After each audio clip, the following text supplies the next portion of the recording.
একটা মানুষের জীবন ধ্বংস হয়ে যাওয়ার প্রথম কারণ একটা খারাপ মানুষকে বিয়ে করা, আর সে ভালো হয়ে যাবে সেই কথা মনে করে অপেক্ষা করা, আর তার যন্ত্রণা, তার নির্যাতন সহ্য করা, তাকে অনেকটা লং সময় দেওয়া। কারণ হচ্ছে সে কখনো না কখনো ভালো পথে ফিরে আসবে। সেই চিন্তাধারাটা যারা জীবন শুরু করার পরে সেই যুদ্ধের মধ্যে দিয়ে কাটায়, সেটা একেবারেই একটা পরিপূর্ণভাবে ভুল একটা ধারণা। মানুষের জীবন ধ্বংস হয় কখন?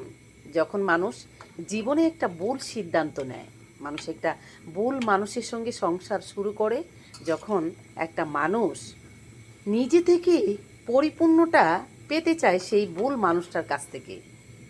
একটি কথা মনে রাখবেন, একটি ভুল মানুষ কখনো জীবনে শুধরায় না। একটা ভুল মানুষের আশায় আপনি দিনের পর দিন, মাসের পর মাস আপনি অপেক্ষা করতে থাকবেন, কষ্ট নির্যাতন সহ্য করতে থাকবেন। আপনি ভাববেন সেই মানুষটা একদিন দিনের পথে ফিরে আসবে, ভালো হয়ে যাবে, ভালো পথে চলবে। সেটাই হচ্ছে একটা মানুষের জীবন ধ্বংস করে দেওয়ার প্রথম এবং প্রধান কারণ। মানুষ আসলে জীবন ধ্বংস করার এই দুটো তিনটে কারণেই প্রধান কারণ। একটা মানুষ জীবন ধ্বংস করার প্রধান কারণ হচ্ছে একজন খারাপ মানুষের সঙ্গে সংসার জড়িয়ে থাকা, আর একজন খারাপ মানুষকে ভালোবাসা। আর তৃতীয় কারণ হচ্ছে সে ভালো পথে ফিরে আসবে, ভালো হয়ে যাবে, সেই জন্য অপেক্ষা করা।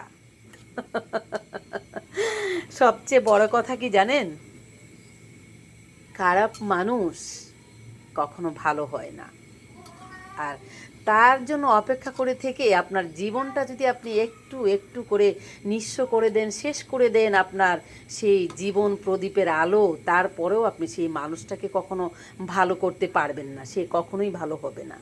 একটি কথা আমাদের মা খালারা নানিরা বলতো, সেটা হচ্ছে যে ডুলির বাইন উঠে তলা থেকে উঠে। মানে একটা টুকরি আপনি বাইন করতে শুরু করলেন, মানে বানানোর জন্য তৈরি করতে চাইলেন, প্রথম থেকে সেটা থেকে টুকরিটা থেকে আপনি সেটার থেকে শুরুটা তৈরি করবেন। মানে আপনি কি বানাতে চাচ্ছেন, যদি আপনি পাত্র বানাতে চান, বা আপনি টুকরি বানাতে চান, বা আপনি মাছ ধরার ঝুড়ি বানাতে চান, সেটা আপনি প্রথম থেকে শুরু করবেন। যখন ব্রাইন শুরু করবেন তখন থেকে শুরু করবেন। একটা মানুষ যখন প্রথম থেকে সেই তাকে নিজেকে তৈরি করতে পারে না, তারপরে আপনি তাকে যত টানাটানি করেন আর যাই করেন না কেন, তাকে আপনি নতুন করে তৈরি করতে পারবেন না। তাই একটি কথাই হচ্ছে বাস্তব কথা, সেটা হচ্ছে একটা মানুষের জীবন ধ্বংস হয়ে যাওয়ার প্রধান কারণ হচ্ছে একটা খারাপ মানুষকে বিশ্বাস করা, খারাপ মানুষের প্রেমে পড়া, খারাপ মানুষের সাথে সংসার শুরু করা, আর তারপর হচ্ছে সে ভালো হয়ে যাবে সেই কথা ভেবে তার জন্য অপেক্ষা করা। সেটাই হচ্ছে আপনার জীবন শেষ হয়ে যাওয়ার একমাত্র কারণ, আর নিজের জীবনকে শেষ করে দেওয়ার একমাত্র কারণ।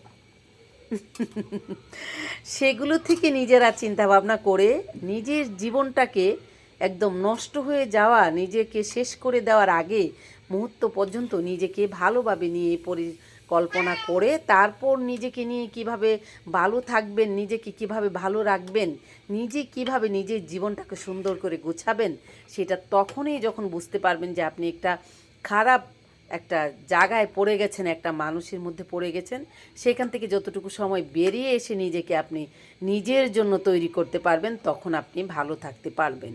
আর তা না হলে খারাপ মানুষকে কখনো আপনি ভালো করবেন সেই আশায় যতটা দিন আপনার নষ্ট করবেন, নিজের জীবনটা আপনার ধ্বংস হয়ে যাবে, শেষ হয়ে যাবেন আপনি সারা জীবনের জন্য। বন্ধুরা, আমার ময়নাদের জন্য মাছ সিদ্ধ করছি। দেখেন এই যে বড় বড় রুই মাছের মাথা, নলা মাছের মাথা, বড় বড় মাছ আমার ময়নাদের জন্য সিদ্ধ করছি, তারা রাতের খাবার খাবে। আর তার ফাঁকে আপনাদের সাথে এই গল্পটা বললাম। তো বন্ধুরা, আপনারা সবাই ভালো থাকবেন। আর সবচেয়ে বড় কথা হচ্ছে দেশে এবং দেশের বাইরে প্রবাসে আমার যত প্রাণপ্রিয় বন্ধুরা রয়েছেন, আমার কলিজার ভাই ও বোনেরা, যারা আমার চ্যানেল থেকে ভিডিওটা দেখবেন, দয়া করে আমার চ্যানেলটা সাবস্ক্রাইব করে দিবেন। আর যারা সাবস্ক্রাইব করে দিয়েছেন তাদেরকে অনেক অনেক ধন্যবাদ এবং ভালোবাসা। তো বন্ধুরা, যারা দেশের বাইরে আছেন তাদেরকে একটি কথাই বলবো, ভাই যে কাজে গিয়েছেন কাজ যদি ভালোভাবে হয় তাহলে করুন, তাছাড়া জীবনের ঝুঁকি নিয়ে কখনো দেশের বাইরে পড়ে থাকবেন না। নিজের দেশে ফিরে আসুন। দেশের মাটিতে অনেক সুফল ফলানোর মতো জায়গা রয়েছে, আর কর্ম করে খাওয়ার মতো প্রতিষ্ঠানও রয়েছে। শুধুমাত্র কেন ভাবছেন যে দেশের বাইরে থাকলেই নিজের জীবনটাকে প্রতিষ্ঠিত করতে পারবেন? দেশেও মানুষকে জীবন প্রতিষ্ঠিত করার মতো অনেক ধরনের কর্ম, অনেক ধরনের কাজ করার মতো অনেক প্রতিষ্ঠানই আমাদের বাংলাদেশে রয়েছে। সুতরাং নিজের জীবনটাকে একবারে তিল তিল করে নষ্ট করে দিয়েন না। মায়ের ছেলে মায়ের বুকে ফিরে আসুন। যদি মনে করেন যে টাকাটার জন্য, যে টাকাটা খরচ করে গিয়েছেন সেই টাকাটার জন্য আপনার জীবন চলে যাবে, তাহলে আপনার জীবনটাকে বেশি মূল্য দিয়ে দেশের মাটিতে ফিরে আসুন। মায়ের সন্তান মায়ের বুকে ফিরে আসুন। প্রিয় বন্ধুরা, যারা দেশে এবং দেশের বাইরে প্রবাসে আমার প্রাণপ্রিয় বন্ধুরা রয়েছেন, আমার কলিজার ভাই বোনেরা, বড়দেরকে আমার তরফ থেকে জানাচ্ছি সালাম, ছোটদেরকে জানাচ্ছি এক বুক ভালোবাসা।